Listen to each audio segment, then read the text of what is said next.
She's coming to lick me. Kill goats just by staring at them. £1.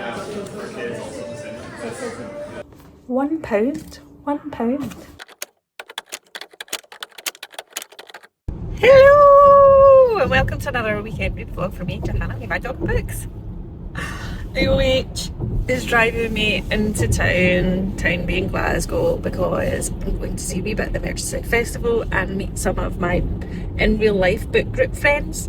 Only some of them, because one lives in Shetland and another one's down in London, so we normally meet virtually now. But going in for a wee bit of lunch, so I'll take you with me and have a wee nosy around. He's going to play padel, so I am going to a coffee shop. I've got 2 books, a Kindle and a cross stitch. So I'm just in Glasgow's Merseyside Festival. I'm in Glasgow's Merseyside where they hold the festival. It's like a weekend festival for the street performance, street food, live ceilidhs, loads of stuff. It's such a fun film for both like families and non-families. It's actually near where I work. So, and I'm actually here to get some content for work for one of the channels. Anyway, by the by, we'll get some content for us, and then I'm going to park myself. Although I realise I've brought 2 books and a Kindle and my cross stitch, and I only have to wait around for an hour and a half before I meet my book group friends in real life, so that was a bit optimistic. Anyway, here's me walking around talking, and I'll take some video just now.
I'm back home. A lovely day has been had, as you might have seen.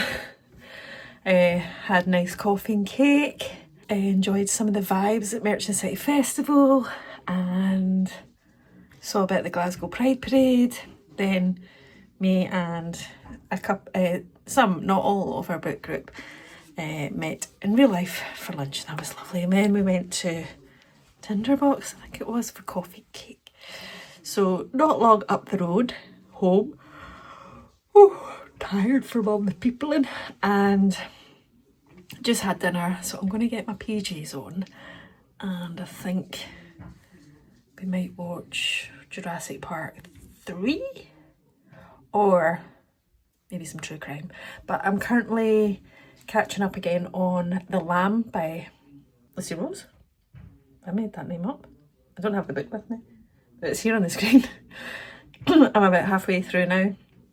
I'm really enjoying it. It's a very folklore horror where we're in sort of a woodland hideaway where there's a mother and daughter who live, and they have strays, what they call strays, will turn up at their house, maybe lost or not well, and they kind of get rid of them and then eat them. So they're kind of cannibals.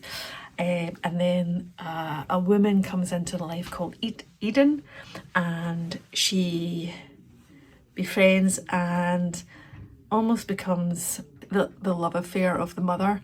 So there's Eden and the mum, and they're getting really, really close, and the wee girl, is it Margot? I'm forgetting all my names just now. She loves seeing her mum happy, but she's also feeling like her mum is more in love with Eden than she is her. So there's that kind of dynamic going on. Plus there's a girl, the little girl is friends with at school. Now obviously at school she says nothing about any of this stuff, and they're kind of off the radar. They kind of keep themselves in the LD so that nobody like figures out what they've been doing. And she's friend with a wee girl called Abby, and they may have previously eaten Abby's dad, who's currently missing. Anyway, I don't think that's so much of a spoiler, but anyway, I'm really enjoying it. I'm loving the writing. It's got mega short chapters, so I'm hoping to finish it this weekend. So maybe a wee bit of reading of that and watching some telly. And then an early bed because I'm very tired. And then I'll see you in the morning.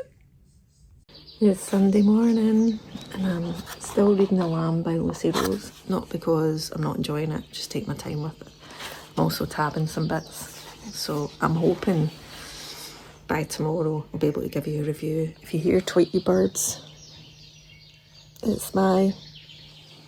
yeah, I'm going to turn them down a wee bit next time, because I realised when I was editing last weekend's reading vlog, I think I had it on down here, and upstairs it was like there was a flock of birds in the house.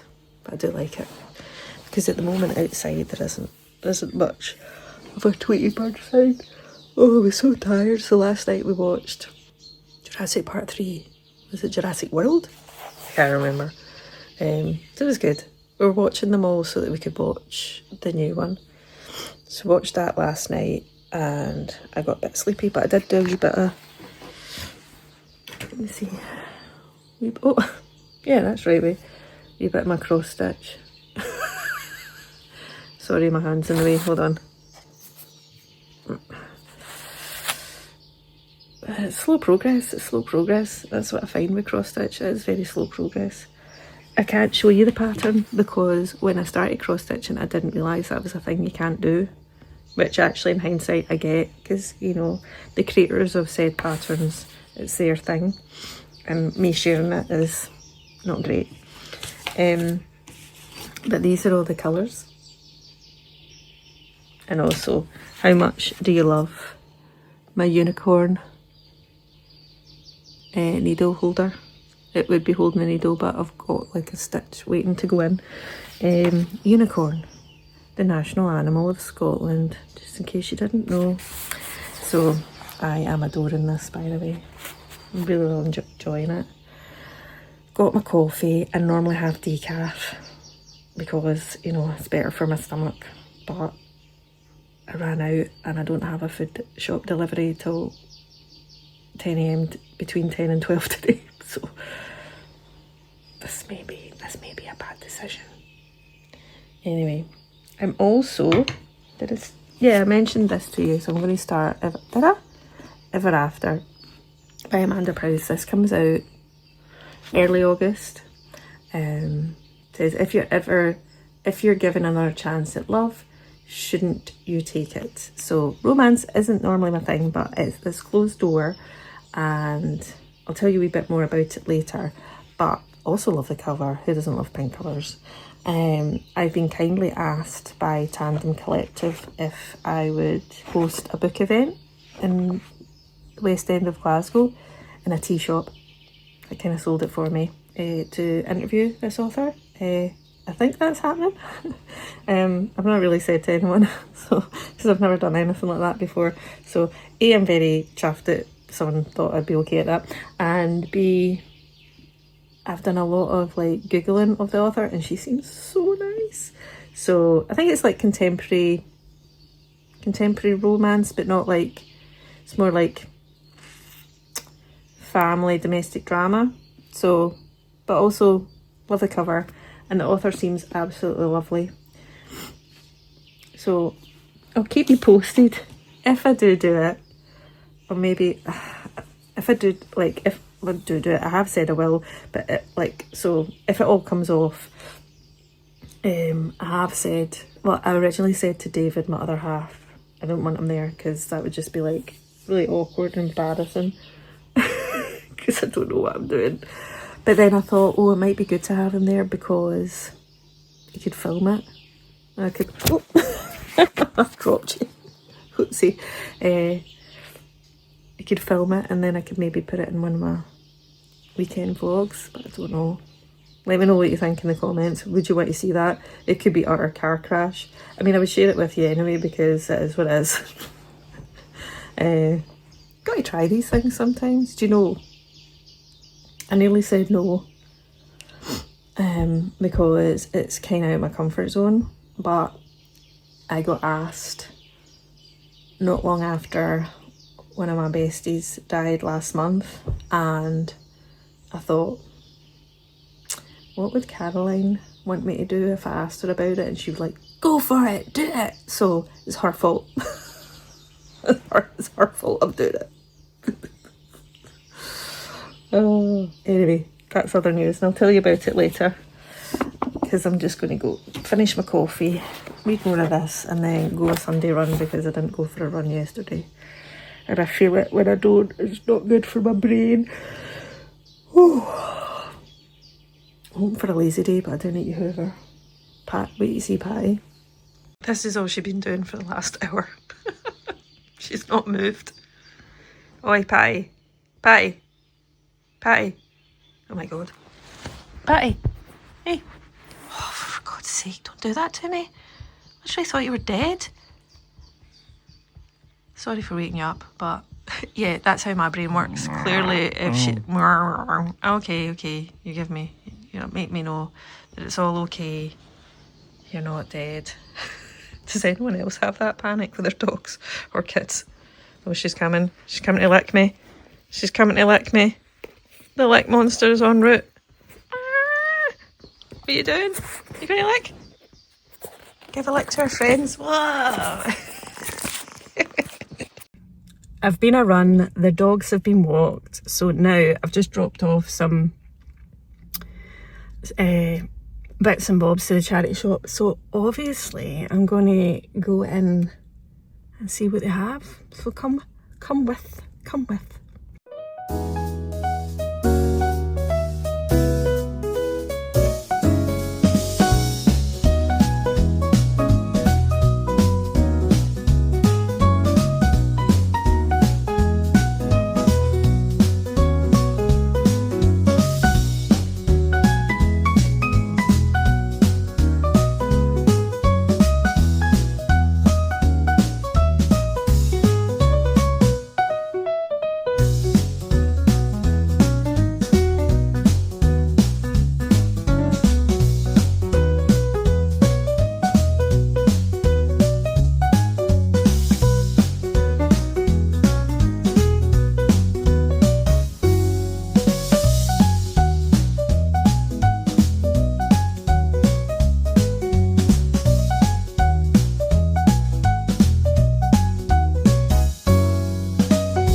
friends, as you might have seen, I went to the charity shop, right?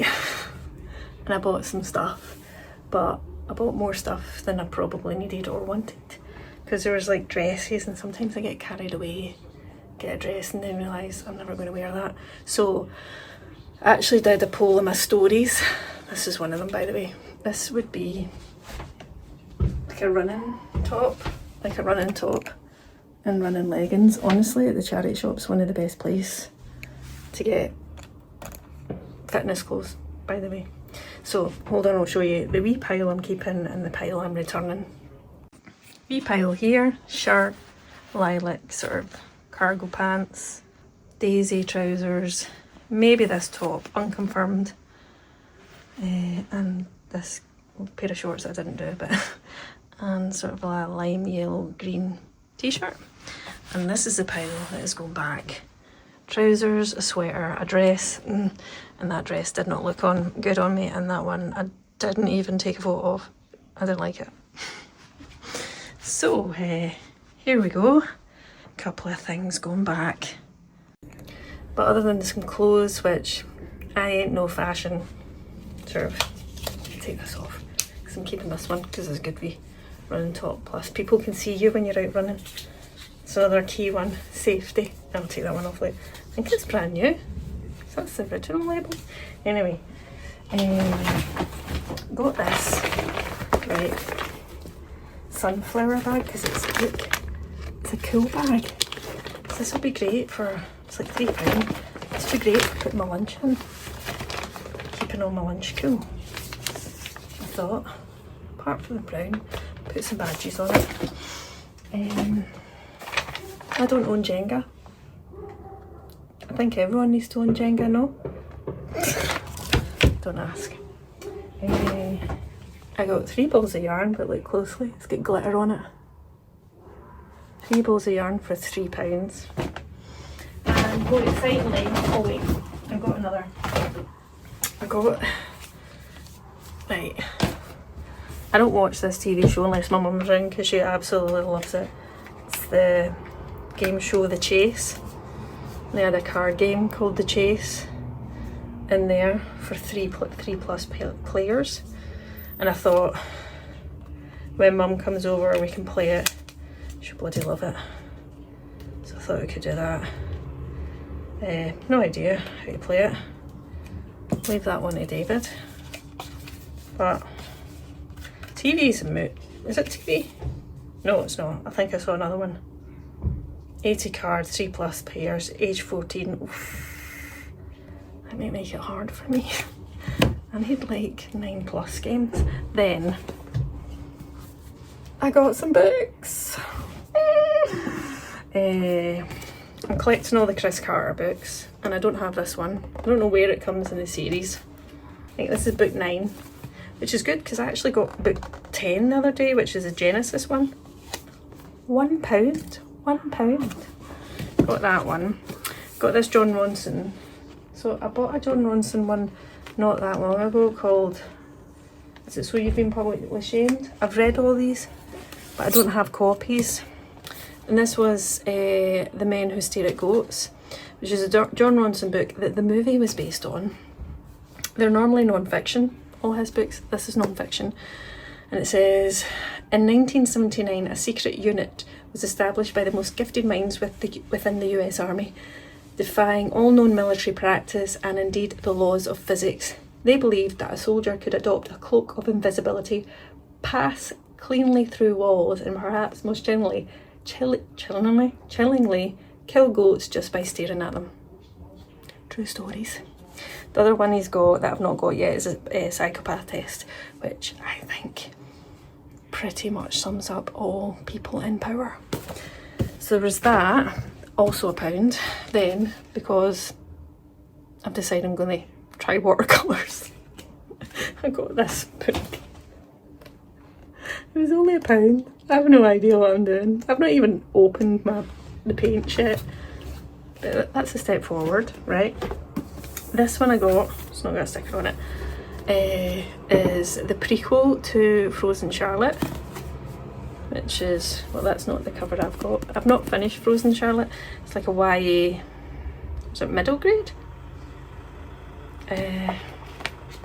maybe it's middle grade sort of spooky. I think so. So it says, let's play a game. What fun it is to be monstrous. So this will go with the first book, and then, oh my god guys. Right, one of my favourite horror books. Like, I've got like top 50 plus horror books I recommend video, right? I'll link it in the description below. And one of the authors of one of my favourite books, horror books, is Ania Ahlborn. So she wrote Brother. Phenomenal horror. Anyway, she's the kind of author I never seen a charity shop, like never ever. And I saw this, Seed by Ania Ahlborn. So 100% getting it. It's 47 North Publishing, so a total indie publisher, and it says, with nothing but clothes on his back and something horrific snapping at his heels, Jack Winter fled his rural Georgia home when he was just a boy. Watching the world he knew vanish in a trucker's rear view mirror, he thought he was leaving an unspeakable nightmare behind forever. Now, years later, the bright new future he's built suddenly turns pitch black as something fiendishly similar looms dead ahead. Oh, this sounds good. It's also like proper floppy, so well done me. Well done me. I don't know what I'm going to do with these. Who knows? But like, it was pink yarn that's sparkly. I don't know where it was originally got, because it says like 3 for 2 mix and match. Acrylic and metallic. Look, I'll put it in my trolley. So I thought this was a good idea. Maybe I'll decide that it's actually not. And I realise most of my lunch won't fit in it because I have about 3 tons of lunch that I take into the office. Anyway, that's what I got. I didn't need to buy anything. It's right before payday, so probably just as well half of my clothes are going back. Anyway, I'm a very sweaty mess after running and doing all that. So I'm going to go for a bath, even though it's melting outside. Don't know why I'm doing it, but I'll catch you later. Friends, that there is nearly the end of another weekend reading vlog. But before I finish up, I wanted to give you another quick review of a book that I just finished reading, which was The Compound. Now, this is relatively new out. I can't remember when it came out, either this month or last month. And it's described as Lord of the Flies meets Love Island with some like feminist rage. So despite not being a fan of Love Island, I get the concept and I like the idea, like the reality TV Lord of the Flies and stuff. So I went in, I read it in audio. Narration was okay, it wasn't amazing. So that is maybe part of the reason that I kind of really struggled to engage with it. So we have this compound where women, a group of women are put in. It feels like it's in the middle of the desert somewhere. And then there are men that enter the compound, and between them as a group, they almost have to get down to one remaining person who becomes the winner of said reality TV show. And I suppose the Love Island thing is they have to sleep with, not as in have necessarily a sexual relationship, but kind of like in Love Island where they're in the same bed, I think. But there's also like little tasks they have to do, and some of them are really like minor for them just to get something very minor, which in itself doesn't really help their survival for food. So it's much more like, I don't know, like I assume in Love Island, for example, they get normal food and drink and stuff like that, but I don't know. But in this one, like, it is like bare survival for food and water and stuff. And so the premise seemed really exciting. I really struggled to stay engaged with the characters. And I read it to the end. I kind of was tempted to DNF, but I didn't. And I just felt it didn't deliver. Now it is getting... Check the reviews out, because maybe it's just me, but I do think it's getting a bit ups and downsies reviews. That's not even face. Anyway, that was the last book I read and it was alright. Probably wouldn't recommend it. It felt like a good summer read, but I didn't love it. But maybe you will, so don't always take my recommendations or non-recommendations without checking it yourself. Oh, but I was just checking out my window there. Could hear some voices, and I'm like a nosy neighbour. Like, cause our wee sort of neighbourhood is really quiet. Anytime I hear voices, I'm like, twitchy curtains. And it was just my neighbour trying to get in his driveway. Anyway, so that there was not the best book to end on, but there were others. I hope you enjoyed watching this weekend, and if you made it this far, give me a smiley face in the comments and let me know, because the next Wednesday video, so if you didn't, I'm obviously behind on the shelves. If you didn't see, I did do a video this week which is helping me chaotically fill these shelves. And anyway, so I'm thinking of next week's video, which I'll be recording, and I'm either wanting to do the most unhinged, weirdest books I've read, or dark thriller recommendations, and I can't decide which to do first, so let me know. I was also going to do at some point autumn new release recommendations. Anyway, let me know your thoughts of order of preference of some of those ones, and I'd like to say thanks as always for watching, for liking and commenting. It makes such a difference, and if you don't already, please do subscribe. I would love you too, and I can keep chatting to you all the comments, which I love doing. And so I will see you in another bookish video very, very soon. Cheerio!